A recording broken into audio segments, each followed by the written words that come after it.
สบายดีตอนเสาร์เด้อพ่อพี่น้องเตรียมของแกงหน่อไม้เรียบร้อยนะเราก็สิมาแกงอันนี้หน่อไม้ของเราต้มไว้ตะบ่คืนใส่หม้อลงไป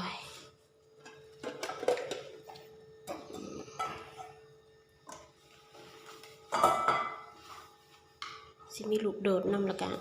มะพริกที่เราตำเนาะกับข้าวเบื่อใส่ลงไป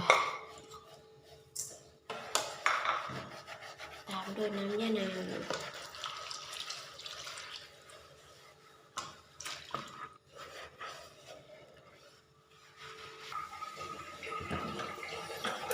เนี่ยมาข้างหม้อแล้วก็เปิดแก๊สนะ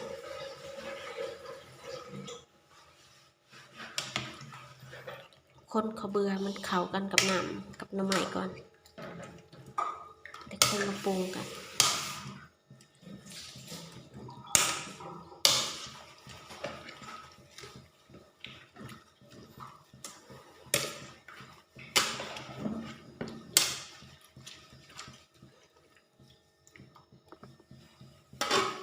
ให้หม้อห่อนกันจักหน่อยนะจังก็มาปรุง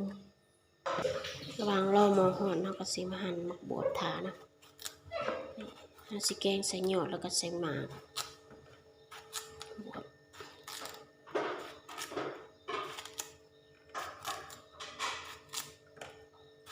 หยอดมันก็ง่ายนะ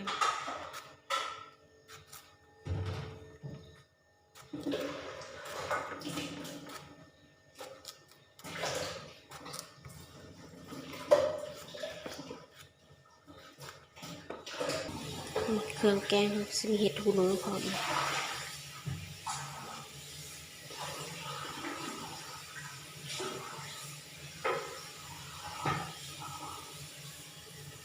ใส่หลายๆแซ่บไปดู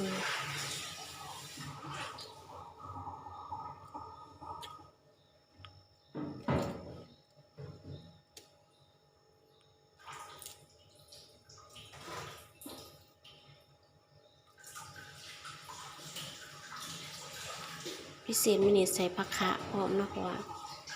มันจะได้ความหอมหน่อไม้ยำแรงต้องแกงใส่ผักคะนั่นแซ่บ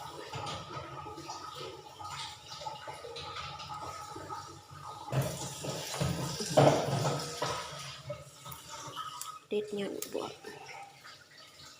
อ๋อเนี่ย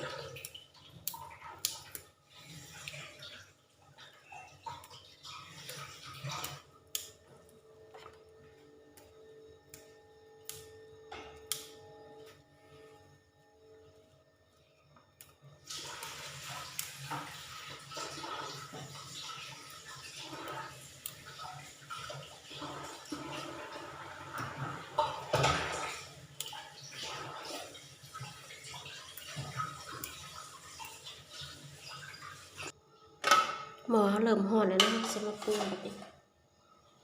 ก่อนปรุงคนกดหม้อก่อนเดี๋ยวให้เขาเบื่อสิไหมกดหม้อ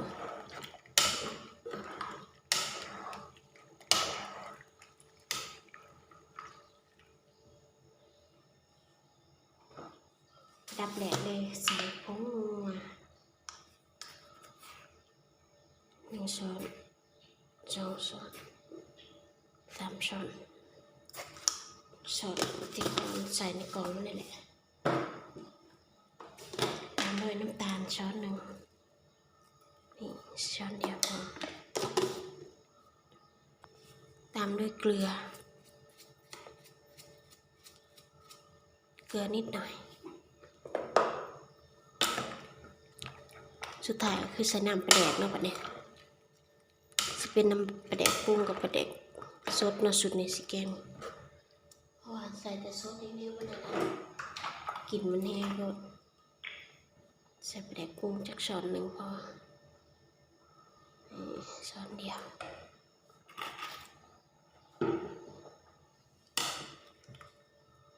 ใส่ปลาแดกตอนแบบนี้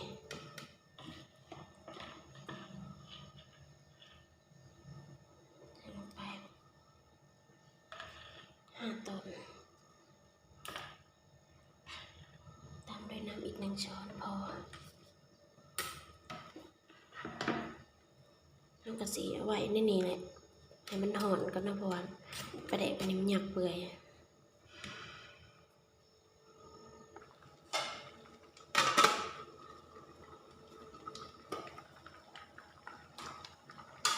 เริ่มข้นแห้งแล้วปลาแดกเขาเริ่มเปื่อยแล้วเนาะนี่เดี๋ยวจะเอาเห็ดลงแล้วแบบนี้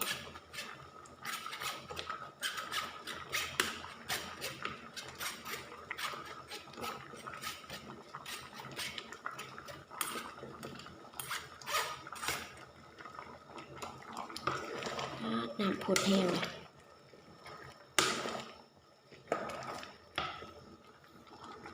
เอาเห็ดลงแล้วแบบนี้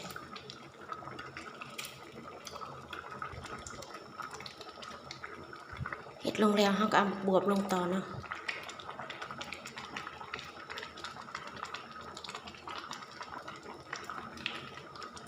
ตามด้วยผักคะหอมๆใส่ลงไปแล้วก็ใส่หย่อนหมกบวบเว้ยไปแต่แสบแห้งแกงหน่อยมันนี่หย่อนบวบลงไปสุดท้ายสุดก็คือผักขะแยงเนาะใส่ลงไปเลยเยอะๆใส่แบบเยอะๆเลยแกงหน่อยหรือแกงผักผักเต็มหม้อนี่เขาก็สิคอยคนลงเนาะตัวนี้หอมแห้งหอมผักขะแยงหอมมันผักคะน่ากินสุดหน้าตาแกงใหม่เฮาสุดยอดเลยแซ่บแท้แน่นอนแกงแบบบ้านๆเลยแบบใส่ผักคะนี่โคตรแซ่บค่อยมักแต่ว่าพอบ้านเพิ่นบ่ค่อยมักปานใดแกงแต่ละเถื่อเลยบ่ได้ใส่เนาะสุดนี้ตามใจตัวเองมักผักคะเองก็เลยต้องใส่นี่ใส่ได้หอมเดี๋ยวซิมเบิ่งก่อนเนาะมันสิเป็นรสชาติได้พอตั้งแต่เห็ดคนมายังบ่ได้ซิมเลย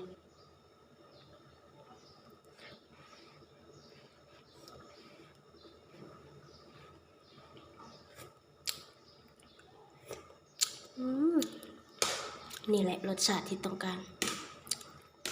แซ่บนัวหอมผักคะมาเด้อพ่อแม่พี่น้องมากินข้าวน้ำกันบัดทีนี้แซ่บแท้แน่นอนนี่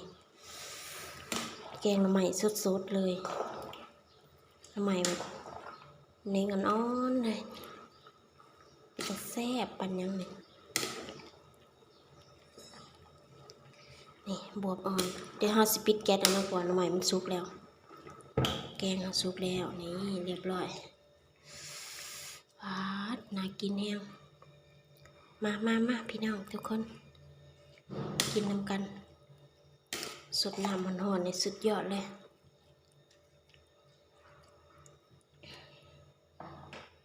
นี่มาเบิ่งใกล้ๆหอมแห้งมาเด้อทุกคนเพื่อนพี่น้องคลิปนี้อำลาพระจากวัดเพียงเท่านี้เนาะฝากกดไลค์กดแชร์กดติดตามเพื่อประพลาดคลิปใหม่ๆไปแล้วสบายดี